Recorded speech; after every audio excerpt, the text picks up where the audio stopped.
Nga, Oo, na-text naman diba? ako. Na-tense ba yun? Sinadya mo Wala yun naman. eh. Sinadya mo. Sinadya mo. Oo.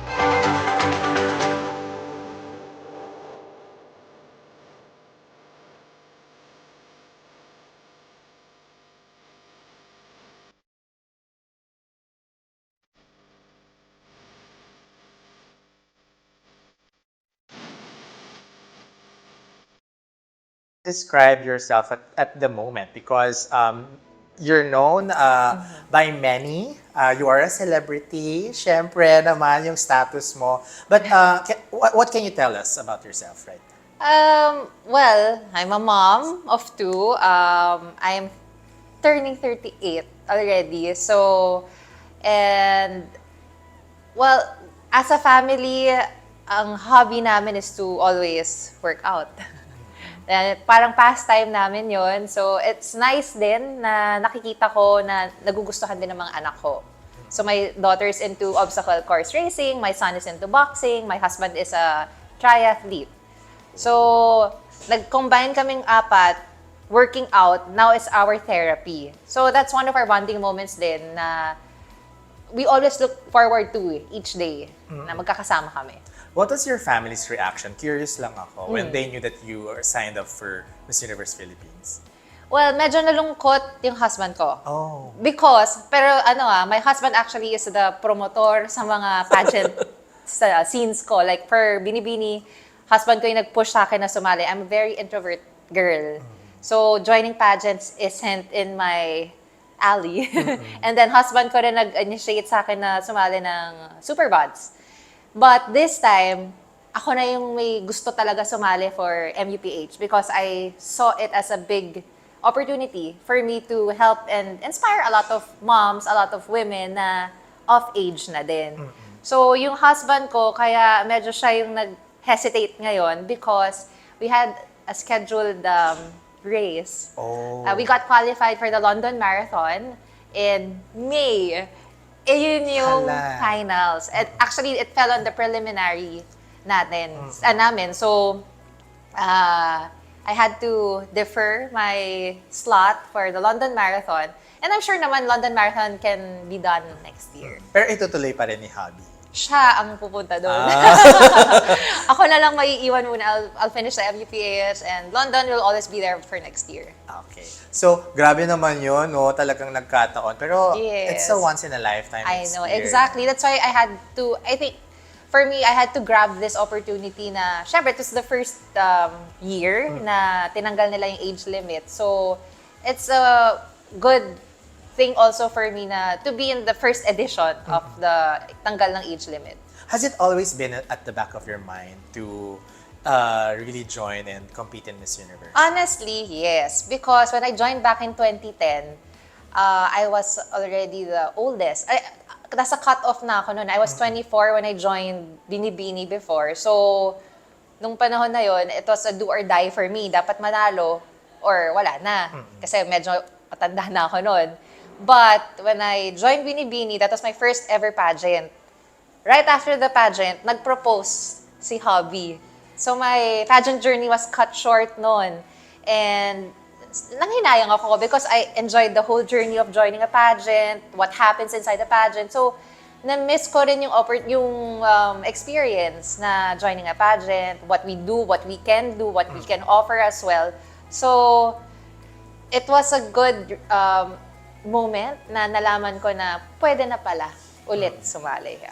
So speaking of the pageants that you've joined, no, how do you compare or do you see difference in terms of the competition from before and then right now na here in Miss Universe Philippines?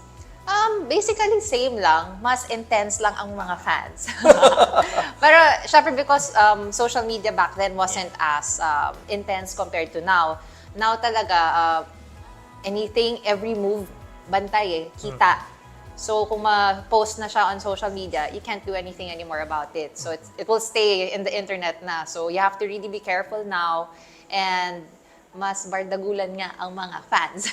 Totoo yan. Yeah. I'll step back for a bit, no? Yeah. Because we want to know your aspirations and goals in life prior to signing up for Miss Universe Philippines. Because you mentioned na your last competition was like years ago.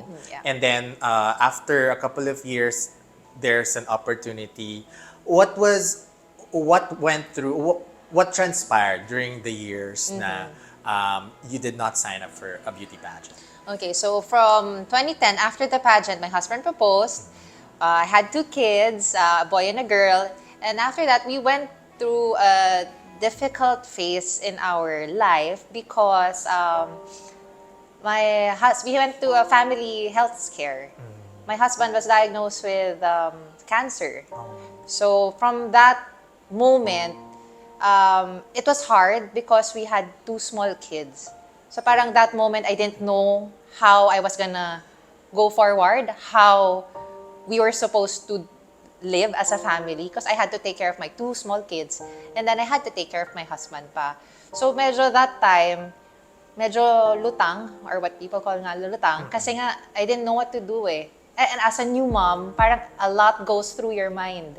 Siyempre, you suffer from different mental depression, mga ganyan, because siyempre, being a mom is also something new.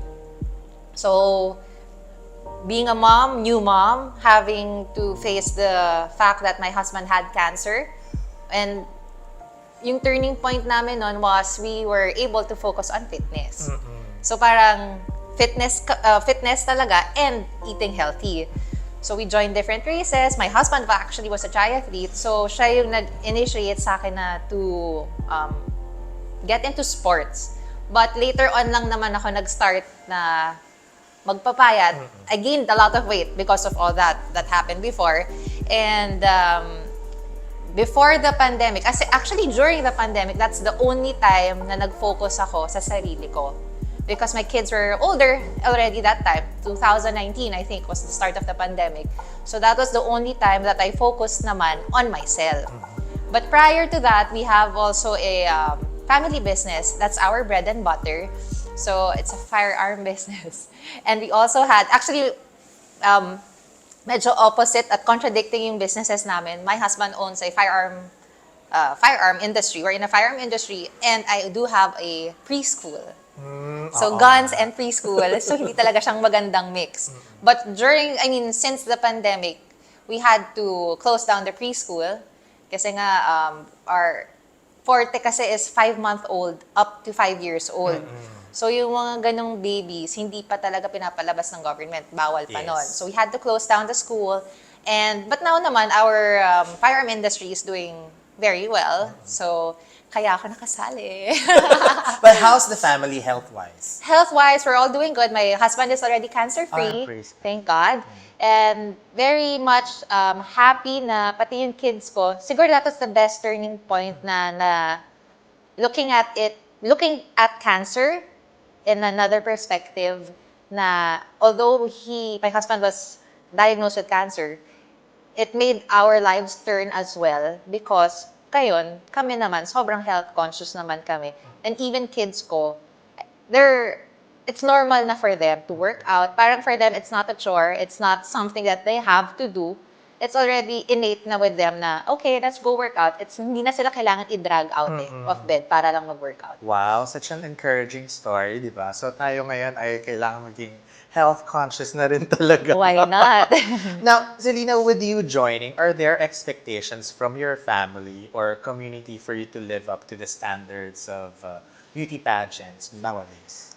For my family, expectation-wise, siguro, ayoko lang na mabigo yung family ko. Well, I think everybody else naman talaga. But for me, I just want to be able to represent women, women of age, and women of my status as well, na they can still move forward in life eh. Na parang it doesn't have to stop na porket nagkaanak ka na, matanda ka na. Parang, the pageant, MUPH has opened a lot of doors rin for everyone. So I think, generally, I just don't wanna well, I don't want to fail anybody, but of course, I'm going to be doing my best naman. And in any way na ma-represent ko ang women, ang moms, it would be a big blessing for me. Which brings me to the next question, no? Because they're also asking that as a wife and all things considered about your role in the family and in the community, some argue that married women should prioritize family commitments over personal pursuits like beauty pageants. What's your take on this one? Alam mo, ang moms, or women in general, magaling mag-juggle ng a lot of stuff. I mean, I'm a mom of two. I have a husband to attend to. I run a family business. I run family businesses. I'm an athlete. So yun pa lang, nadja-juggle ko na. What is one more job or what is one more role na idadagdag? So feeling ko, kaming moms, sanay na sa mga ganyan eh. We're used to having all those different roles to portray and to play. And we do it better. Iba talaga ang time management skills ng mga Of course, moms, moms, di ba? oo. Ibang development niya. Ako talagang nakasulat. May kalendaryo pa yan. Very organized. Imagine for mo, sure. you're trying to make your baby sleep. The other one, you're Yes. entertaining naman. And then you're also preparing meals for your family. So, moms in general are very good in hustling. Yeah. And as I sense it from you, no, if you really like what you're doing, parang you Yes. wouldn't mind Yeah, the of time. course. Parang Yes. time flies so fast, pero ang dami mo naman palang nagawa. Yes, exactly. All right. So, we asked this question is being asked to the more mature delegates or more mature contestants, though. But do you think maturity and experience give better chances of winning? In your case, you've had experience in joining competitions, in beauty competitions before. So, do you think those experiences give you better chances of winning? I feel so because I mean with age comes a lot of experiences, right? And with motherhood comes a lot of opportunities, comes a lot of roles that you have to portray. So it's something na we can always do eh. We can always move forward with.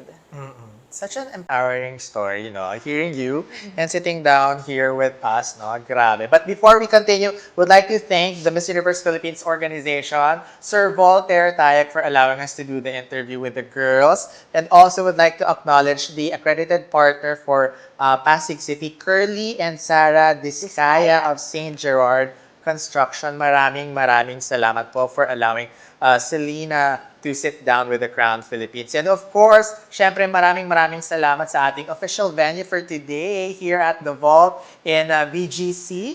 At syempre, ang ating sponsor din na La Luna Cafe. That is LA_Luna Cafe on Facebook and Instagram. At syempre, Tasa Mobile Cafe for mobile coffee, milk tea, and pastries. Ayan po. Follow them on their Facebook and Instagram accounts. Ayan. Okay, so we continue on with questions from our Crown community naman, Selena. So, this one is from your kababayan sa Pasig, Jacqueline Santos. So, sabi niya, which do you favor more, inclusivity or individuality? Where inclusivity allows no restrictions, while individuality highlights the celebration of the unique qualities of a specific group. And I think this is related to Miss Universe organization removing restrictions, while there are still traditional groups who would prefer the traditional set of requirements. What do you think?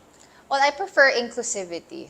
I mean, it gives a lot of women, a lot of people, a lot of girls opportunities to share their platform in a bigger stage. Because as we all know, Miss Universe Philippines is actually one of the biggest stage for a woman to represent herself, to represent their community. So, inclusivity in all aspects is a good thing because it helps, or it also empowers us women to spread our wings. Yes, acceptance and belongingness naman talaga, and understanding of all types naman talaga. All right, another question coming from Josephine Bangcoro of Romblon. If you are sent to Mexico as a representative, which aspect of being a Filipino would you highlight abroad? Well, I'm a mom, so of course being a family person. I mean, it's not every day that we get to see a mom represent a country, lalo na now na it's very inclusive already of married women and of of other people. So parang that's a big thing or a big step for MUPH if they do decide to bring a married woman to Mexico. It's going to change a lot of perspectives also as well. Yan. Iba talaga ang Pilipina, di ba? Alright. And we have one more question coming from Rob Wilkins from Canberra, Australia. Hi, Rob. What message do you think your participation in a beauty pageant sends to other married women? There's no end.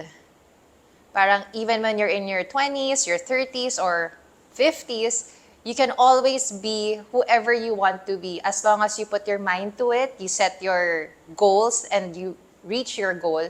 You can always be whoever you want to be. There's no stopping. I mean, if we want to be Miss Universe, then we can always be Miss Universe. As long as you put your right mind, your right total aspect of you forward always, you can do it. I mean, I was bigger before. And when I decided to turn off that button and turn off that switch na gusto ko nang pumayat, I want to live healthy for my family, I want to live healthy for my kids, nagawa ko. I started with umabot na ako, actually, mag-large na ako sa damit. So, nag-freak out na ako noon during the pandemic. So, that's when I decided na I had to do something about it already. And that's when I'm focused on fitness. And now, nasobrahan naman ako sa addict na sa pag-exercise, which is, I think, a good addiction. Now my kids can see na it's okay to be extra fit and have extra energy to do a lot of things. Kaya naman, as a sporty girl tayo ngayon. Yes, diba, sporty. with Selena? Yeah. Ayan. At maganda doon, you can be whoever you want to be. Yes, exactly. Diba? No limits, no restrictions, just full stop. Ayan. Okay, so which achievement naman, Selena, or endeavor, or any kind of activities you may have had in the recent years that you think has empowered you the most? Activity maybe was when I embraced being a mom. I mean, for women kasi it's not usual. Not everybody is given a chance to be a mom. But when I was given that opportunity to be a mom to two wonderful kids, it has opened a lot of doors for me, a lot of experiences for me as well. And it has led me to be the person I am now. Stronger, fitter, and more determined because I have, in the back of my head, I always think about my family and my kids that I have to support every single day. Life-changing moment naman Very talaga. life-changing. Grabe. Alright. So, at this point, kasi syempre, bardagulan, everyone's preparing for Mexico. I Talaga, know. super competitive. But pageant enthusiasts are always looking for three things in a beauty queen. Relatability, stage presence, and Q&A prowess. Which of these three do you have on your toolbox? Relatability, of course. I mean, who isn't a mom or who doesn't have a mom? So everybody, I'm sure that everybody in all aspects can relate to me, to my experiences, to my role, to what I do, to what I will be doing because everybody has their own moms. How competitive have you become with all of the achievements, your responsibilities, your role? You have your family businesses, you went through a health scare in the family. How has that contributed to you being competitive? Well, feeling ko in general kasi I am very competitive because I was a national gymnast before when I was young. So, bata pa lang ako na-instill na sa akin I have to be competitive in all aspects and in all forms. So, up to now, nadadala ko siya, which is sobrang natutuwa ako because imagine from grade 1 ko up to grade 7, that's all I did gymnastics, compete and then study. And that's na-stop yun. And then now na I'm back into sports, na gagawa ko siya ulit So feeling ko in that aspect, nadadala ko siya in pageantry. Because of course, there are a lot of pretty girls in the pageant na alam mo, kailangan mong makisabay. And one thing na medyo not naman hindrance, pero makikita mong difference is, of course, the age. I'm way older than all of them, or most of them. And syempre, most of them have a lot of experiences. So, it's competitive in a way na kailangan ko Kailangan kong makisabay rin sa kanila. And I know I can do better. And I can also be at their level as well. Grabe, ramdam na ramdam natin dito mga ka-crown yung level of determination, diba? And it's been a very inspiring discussion, conversation with you, Thank you. Selena. And unfortunately, we have a very limited I time. know. Grabe, no? But before we let you go, we have one more question. Selena, why do you want to win Miss Universe Philippines? I want to win Miss Universe Philippines because I want to represent every woman, every mother. I want to represent you. Someone who is like me as well, that can be more, that can show more to the universe and inspire a lot of women, a lot of girls who are at the same level as me, na we can always be whoever we want to be as long as we set our minds to it. Mothers know best. Yes. Ayan.